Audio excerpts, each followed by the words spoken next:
Hi അസ്സലാമു അലൈക്കും. എല്ലാവർക്കും പുതിയ വീഡിയോയിലേക്ക് സ്വാഗതം. ഇന്ന് നമ്മൾ വന്നിരിക്കുന്നത് അമൃതം പൊടി വെച്ചിട്ട് ഒരു 4 മണി പലഹാരത്തിൻ്റെ റെസിപ്പി ആയിട്ടാണ്.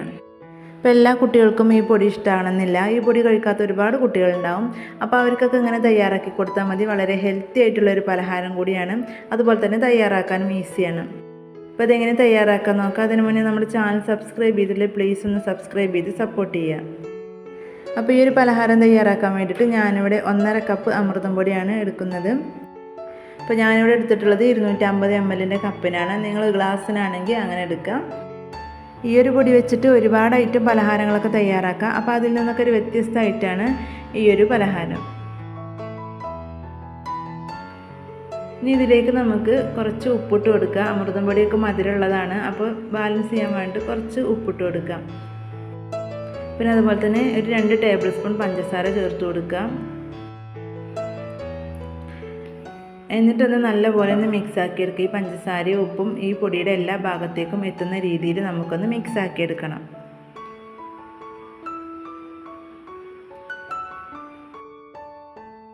ഇനി ഇതിലേക്ക് 1 ടീസ്പൂൺ ഓയിൽ ഒഴിച്ചു കൊടുക്കുക. എന്നിട്ട് ഈ ഓയിൽ നല്ലപോലെ പൊടിയുടെ എല്ലാ ഭാഗത്തേക്കും ആകുന്ന രീതിയിൽ കൈകൊണ്ട് തന്നെ ഒന്ന് മിക്സ് ആക്കി എടുക്കുക കേട്ടോ. നല്ലപോലെ തന്നെ മിക്സ് ആക്കി എടുക്കണം. അപ്പോൾ നമ്മുടെ പൊടി ഇവിടെ റെഡി ആയിട്ടുണ്ട്. ഇനി നമുക്കിത് വെള്ളം ഒഴിച്ചിട്ട് കുഴച്ചെടുക്കണം. അപ്പോൾ വെള്ളം ഒഴിച്ച് കൊടുക്കുമ്പോൾ കുറച്ച് ഒഴിച്ചു കൊടുക്കുക ആദ്യം. അമൃതം പൊടിയിലേക്ക് കൂടുതലായിട്ട് വെള്ളം ആവശ്യമില്ല.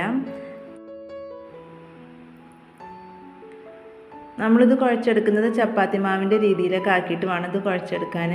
ഞാനിവിടെ ഒരു 1/2 കപ്പിൻ്റെ അടുത്താണ് വെള്ളം ഒഴിച്ചു കൊടുത്തിട്ടുള്ളത്.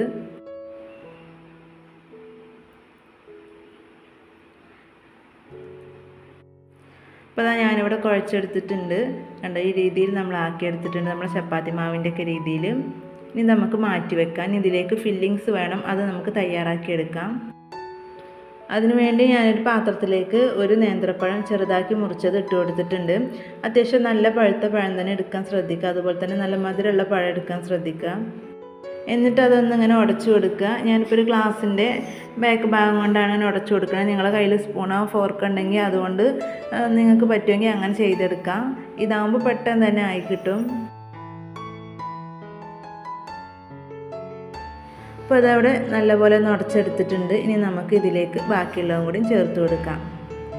ഇനി ഞാനിവിടെ ഒരു 3/4 കപ്പ് തേങ്ങയാണ് ചേർത്ത് കൊടുത്തിട്ടുള്ളത്. 3/4 കപ്പ് മുതൽ 1 കപ്പ് വരെ നിങ്ങൾക്ക് ചേർത്ത് കൊടുക്കാം.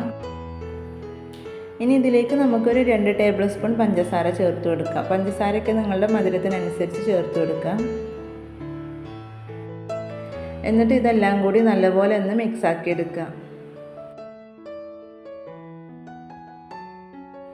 ഇനി നിങ്ങൾക്കൊരു ഫ്ലേവർ വേണമെങ്കിൽ ഏലക്കപ്പൊടി ചേർത്ത് കൊടുക്കുക. ഞാനതൊന്നും ചേർത്ത് കൊടുത്തിട്ടില്ല. അപ്പോൾ അത്ര മതി. നമ്മുടെ മിക്സൊക്കെ ഇവിടെ റെഡി ആയിട്ടുണ്ട്. നമുക്കിനി ഇത് മാറ്റി വയ്ക്കാം. അപ്പോൾ ഞാൻ ഈ ഒരു പലഹാരം തയ്യാറാക്കുന്നത് വാഴയിലയിലാണ്. അപ്പോൾ നമ്മൾ നേരത്തെ തയ്യാറാക്കി വെച്ചിട്ടുള്ള ഒരു മാവ് 3 പാർട്ടാക്കി മാറ്റുന്നുണ്ട് ഞാൻ.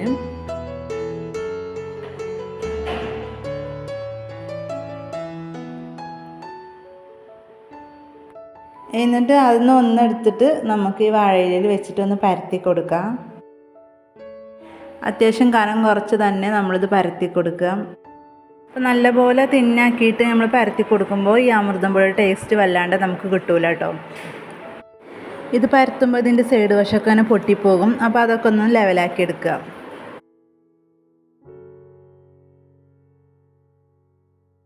ഇനി നമുക്കിതിലേക്ക് ഫില്ലിങ്സ് ഇട്ട് കൊടുക്കാം. ഫില്ലിങ്സ് ഇട്ട് കൊടുക്കുമ്പോൾ നല്ല നീളത്തിൽ തന്നെ ഇങ്ങനെ ഇട്ട് കൊടുക്കുക. നമുക്ക് മടക്കി എടുക്കാൻ വേണ്ടിയിട്ടാണ്.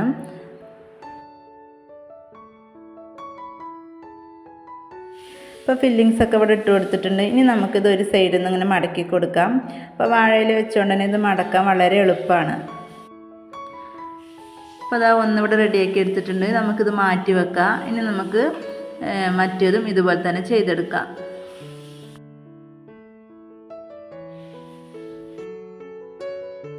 ഇനി നമുക്ക് അടുത്ത വാഴയിലും വെച്ചിട്ട് അതിലേക്ക് ഇങ്ങനെ മാവ് വെച്ച് കൊടുത്തിട്ട് വീണ്ടും പരത്തി കൊടുക്കാം. എന്നിട്ട് നമുക്ക് ഫില്ലിങ്സ് വെച്ച് കൊടുക്കാം. ഫില്ലിങ്സ് നിങ്ങളുടെ ആവശ്യത്തിനനുസരിച്ച് വെച്ച് കൊടുക്കുക കേട്ടോ. എന്നിട്ട് നേരത്തെ ചെയ്തതുപോലെ തന്നെ ഒന്ന് മടക്കിയെടുക്കാം. കൂടുതൽ ഫില്ലിങ്സ് വെക്കുമ്പോൾ നല്ല ടേസ്റ്റ് ഉണ്ടാവും നമ്മുടെ ഈ ഒരു സ്നാക്സിന്.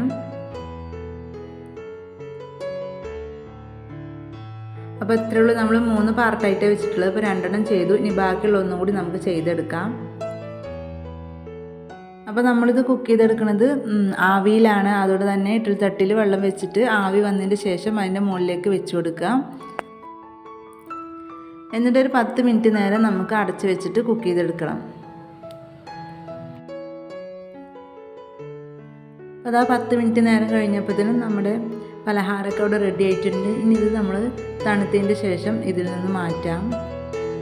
അപ്പോൾ അത് തണുത്ത ശേഷം ഞാൻ വാഴയിലയിൽ നിന്നൊക്കെ മാറ്റിയിട്ടുണ്ട്. എന്നിട്ട് ചെറുതാക്കിയിട്ട് ഒന്ന് മുറിച്ചെടുത്തിട്ടുണ്ട്. ഇത് ഈ രീതിയിൽ ഒന്ന് കട്ട് ചെയ്തെടുത്തിട്ടുണ്ട്. അപ്പോൾ ഇങ്ങനെ ചെയ്യുമ്പോൾ നല്ലൊരു ടേസ്റ്റാണ് നമ്മുടെ ഈ ഒരു പലഹാരം കഴിക്കുമ്പോൾ. തീർച്ചയായും നിങ്ങൾ ട്രൈ ചെയ്ത് നോക്കണം. അമൃതം പൊടി വെച്ചിട്ടുള്ള ഹെൽത്തി ആയിട്ടുള്ളൊരു പലഹാരത്തിൻ്റെ റെസിപ്പി നിങ്ങൾക്ക് ഇഷ്ടപ്പെട്ടെന്ന് വിചാരിക്കുന്നു. ഇഷ്ടപ്പെട്ട വീഡിയോ ലൈക്ക് ചെയ്യാനും ഷെയർ ചെയ്യാനും കമൻറ്റ് ചെയ്യാനും മറക്കരുത്.